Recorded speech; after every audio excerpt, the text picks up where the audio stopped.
হলে নয়, সরাসরি টিভির পর্দায় আসছে নতুন ছবি বিবি বক্সি।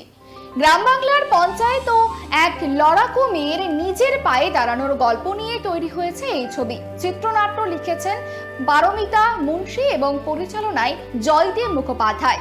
ছবিতে নাম ভূমিকায় অভিনয় করেছেন ঈশা সাহা।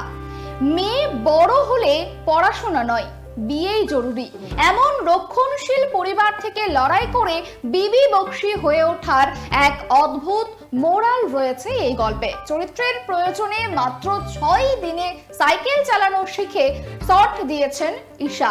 ছবিতে গোয়েন্দা গল্পের পাশাপাশি নারী শক্তির জয়গান ফুটে উঠবে। প্রথমবার নায়কের ভূমিকায় দেখা যাবে দেবরাজ ভট্টাচার্যকে। তার চরিত্রের নাম গোপাল বিশ্বাস। ছবিতে একটাই গান যা লিখেছেন, গেয়েছেন এবং অভিনয় করেছেন স্বয়ং দেবরাজ। যে আমরা হল ওটিটি এগুলো ছাড়াও টিভিতেও যে এত মানুষ যে টিভি দেখেন, যারা হয়তো এমন মানুষও আছেন যারা হল পর্যন্ত পৌঁছতে পারেন না, যারা হয়তো মোবাইলে অ্যাক্সেস করতে পারেন না কিভাবে এই ওটিটি গুলো চালাতে হয় বা অ্যাপ ডাউনলোড করতে পারেন না, যারা টিভিতেই ভরসা একমাত্র তাদের, সেখানেও একটা ছবি প্রথমবার। একটাই তো আবেদন সবসময় আমাদের থাকে যে কোনো সরকারের কাছে, সেটা হচ্ছে যে আমরা যাতে যে কাজটা করছি সেটা খুব ভালোভাবে করতে পারি এবং সেটা নিয়ে দর্শকদের কাছে পৌঁছতে গেলে যা যা করা দরকার, যেমন আমাদের প্রচুর সিঙ্গল স্ক্রিন বন্ধ হয়ে গেছে, নতুন করে যদি কিছু সিঙ্গল স্ক্রিন যেগুলো সরকারের পক্ষ থেকে, যেমন রাধা স্টুডিও রয়েছে, টু রয়েছে, এরকম ছোট ছোট হল যদি একটু আমাদের পশ্চিমবঙ্গে যদি তৈরি করা যায় 50-100 সিটে, তাহলে আমার মনে হয় যে আমাদের সিনেমা আরেকটু বেশি দর্শকদের কাছে। বেসিক্যালি আমাদের আমি পারমিতা গল্পটা লিখেছে, পারমিতা আরো বেটার আপনাদের সামনে এক্সপ্লেন করবে।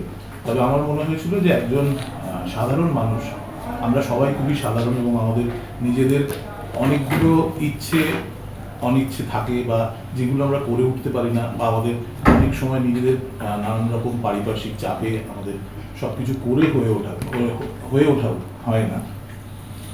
বিবি হচ্ছে সেরকমই একটি মেয়ে যে চেয়েছিল যে সে নিজের পায়ে দাঁড়াবে, চাকরি করবে, কিন্তু আর 5টা মধ্যবিত্ত ফ্যামিলির মতো তার ফ্যামিলিতেও তার মা বাবা চেয়েছিলেন যে মেয়ে একটু বড় হলে তাকে একজন কারোর সাথে বিয়ে দিয়ে একটু নিশ্চিন্তে থাকবেন তারা।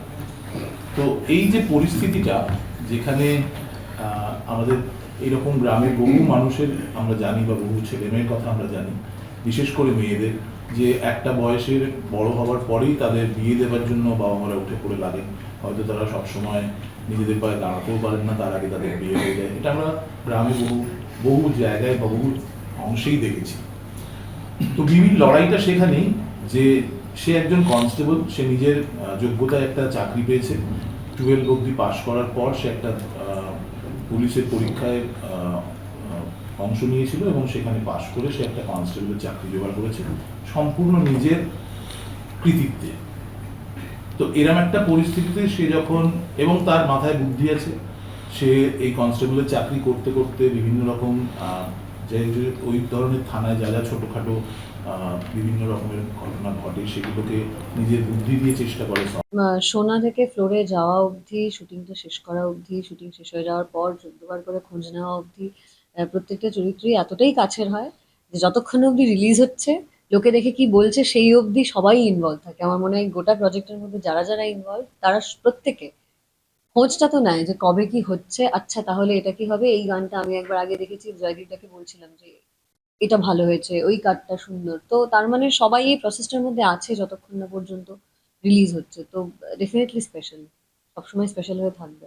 স্যাডলি আমাদেরকে বলে দিতে হয় যে উইমেন এম্পাওয়ারমেন্টের গল্প, বারবার করে বলার কিছু নেই, দেখলে জানতে পারবে, বুঝতে পারবে। আমরা ভীষণ দাগিয়ে দিইনি, মানে গল্পটা ভীষণ মোটা দাগের নয়, এই দেখো উইমেন এম্পাওয়ারমেন্টের গল্প।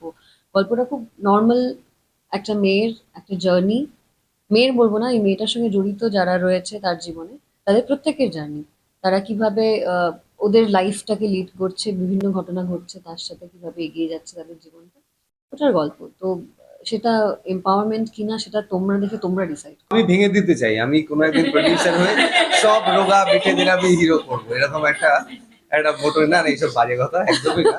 প্রথমবার কোনো একটা প্রজেক্টে হিরো শুনেছি বলে একটু অড লেগেছে। আমি দেখেছি একটা ব্যানের সামনে লাগানো আছে দেবরাজ বলে, সেটাও আমার একটু অড লেগেছে। তা যা হয় আর কি, আস্তে আস্তে বিখ্যাত হচ্ছে এটা বুঝতে পেরেছি। তো সেইটা যদি রিপিট হয় পরে তো ভালোই লাগবে, তো সেই জায়গা থেকে কোনো সমস্যা নেই। হিরো হিসেবে তো ওইভাবে অভিনয় করা যায় না, আমি হিরো ভেবে ভেবে অভিনয় করা যায় না। অভিনয় করতে হয় যেটা লেখা আছে এবং ডিরেক্টর যেটা ব্রিফ করেছে সেটাই। এই চরিত্রের ক্ষেত্রেও সেটাই করেছি। তার আগে পরে মাঝে সাঝে শুনতে পেয়েছি যে হিরোকে জল দাও বসতে দাও। ওই এক হিরো বলে মিনিটে আলাদা চুপ। কিছু নেই, হিরো বলে আবার আলাদা কি? হিরো যে যার একটা হিরোইন আছে এটা হতে পারে, অ্যাকচুয়ালি তাই হয়। ধরো তিনটে বন্ধু যদি কোনো একটা ক্যারেক্টার হয়, সেখানে একজনের হিরোইন আছে বাকি দুজনের নেই, আমাদের ইন্ডাস্ট্রি বলে যে ওটা হচ্ছে হিরো, কারণ হিরোইন আছে তাই।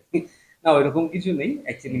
হওয়া উচিত লিড অ্যাক্টর, সাপোর্টিভ অ্যাক্টর বা যাই হোক, সেটা কথা নয়। তবে অ্যাক্টিং শেষ, এন্ড অফ দ্য ডে তোমাকে অ্যাক্টিংই করতে হয়। সে তুমি হিরো হও, তুমি সাপোর্টিভ অ্যাক্টর হও, একেবারে একটা সিনে রোল করো বা যাই করো, তোমাকে অভিনয় করতে হয়, এবং আমার কাছে ডেফিনেশনে তাই।